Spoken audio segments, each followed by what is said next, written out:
You were born Lionel Brockman Richie Jr. in Tuskegee, Alabama in 1949. Your father, Lionel Sr., was a systems analyst at the local university. Your mother was a school teacher, and you have a younger sister, Deborah.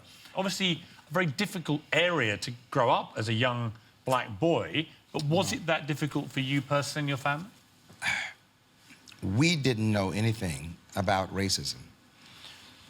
We didn't realize that we were in the bubble.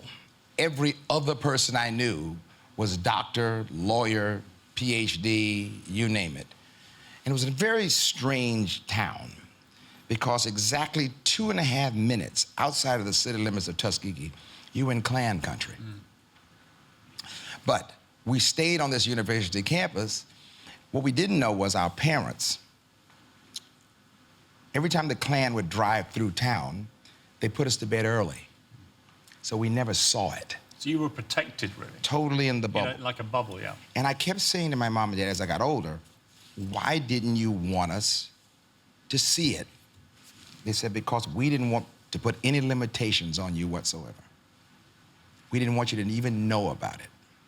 When you were 9 years old, you had your first direct encounter with racism when your father took you to Montgomery, a local town. Tell me what happened. What happened was we were in Montgomery, and I couldn't read the signs. The sign was up here, white only, black only, no, colored. And I didn't see the sign, and I ran up and just went to the water fountain. Well, as I came back from the water fountain, these 4 guys came and they were harassing my dad, and I kept... They were white? They're white. And I kept thinking to myself, these guys better really calm down because my dad's gonna kick their ass. Because, you know, I know Dad. He's a military guy and he takes no mess. And Dad didn't say a word. And it bothered me from 9 years old until 22. And I remember saying to my dad one day, why didn't you kick their ass? You turned and cowardly walked away. And he had the greatest line ever. He said, I had a choice that day of either being a man or your father. I knew that if I fought them, they would kill me. And I chose to be your dad.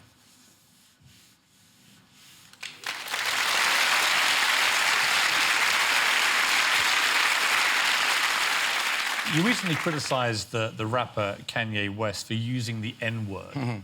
And it's a debate that's raged a lot in America in particular. Why do you feel that the N-word should be completely expunged? I went through a generation of people. They fought and died to erase the N-word from the lips of America and the entire world.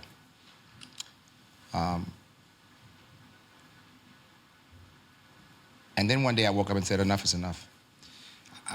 We have got to learn the history of our being.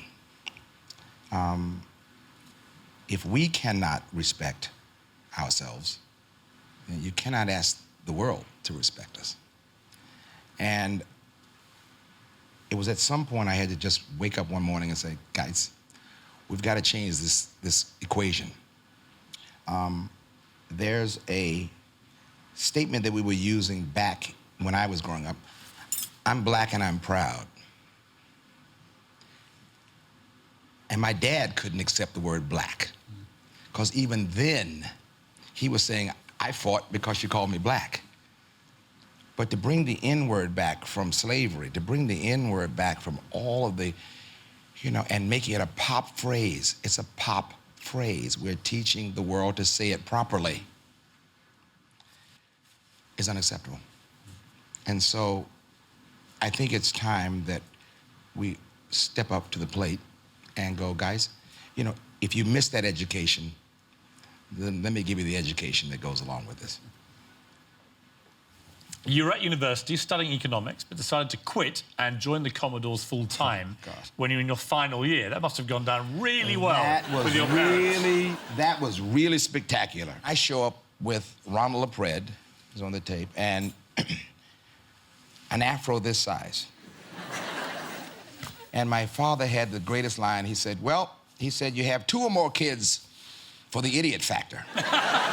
He said, so we've now identified the idiot. So all the money goes to your sister. But then here's what happens. 2 years later, exactly, they deposited $1,300,000 in my checking account. And Barbara Walters is now there in Tuskegee. The American TV. Exactly, yeah, that's right, I forgot I'm up here in Britain. Barbara is now interviewing me, and my father said, he's in the interview, it's the role of a parent to stand firmly behind the child in whatever his endeavors may be. And I'm going, you are lying. You threatened to kill me. What are you doing? And it was probably one of the greatest thrills of my life to tell my parents, I told you so. Did your dad accept he'd been wrong? Not really. but I will tell you a funny story. Okay, so now, this is a true story. We're waiting for the big checks to come, the Commodores. And Ronald received his check, Tommy received his check, and I kept asking my mom and dad, I'm looking for a check. It's gonna come. Dad, have you seen it? No, son, haven't. Mom, have you seen it? No, haven't seen it. Okay. It's a week. Everybody has their check. I didn't get mine. So my mother goes down to the bank on Monday, and Mr. Parker, the bank president, Mrs. Richie, oh, so wonderful to see you. Please, Mrs. Richie will do her banking in my office. Please bring all of her papers. And my mother said, did we miss a payment? You know, Mr. Parker has never done this before. What my dad had done was, I am Lionel Richie Jr. For his entire life, if anything came to the house with Lionel Richie on it, that was him. He got my check and deposited it in his account. Can you believe it? Your father, his death must have been a massive blow to you. I always tell people that losing him at his funeral, I said, well, now I've got a problem. From now on, I have to be original. Because everything I'd done at that point was copying him. I had a dad that I loved to death, and all of the examples of his life, you know, I shared with him, were the funniest times of my life, and I will always cherish it. You wrote Easy for your dad. Yeah, where'd you find this out? Who told you that? Easy was a Easy was a song that Dad had that. He had that amazing ability to kind of shrug things off. I didn't understand how he could keep a sense of humor. He went through racism in the military, segregated military unit. He fought for freedom and justice for all in America. Came home not to be free himself.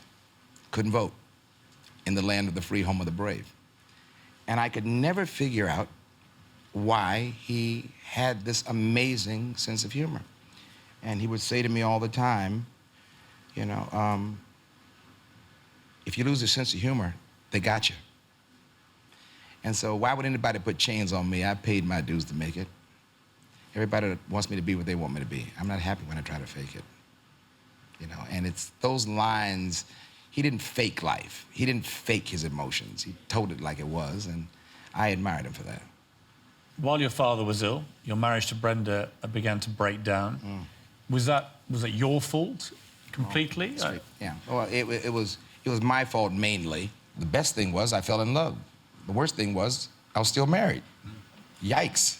I mean, the way it was reported was that Brenda and Diane effectively had a fracas together, and you exited stage left. It was a thrill in Manila.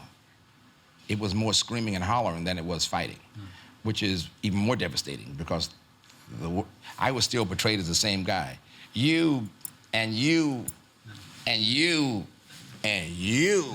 So just imagine, put the adjectives on the back of that for about 20 minutes, you know? And so when we left and everybody departed, it was not so much the physical, it was the verbal. The police were called? Police were called. It was unimaginable. Embarrassment is one thing. Disgrace is the one that gets you the most.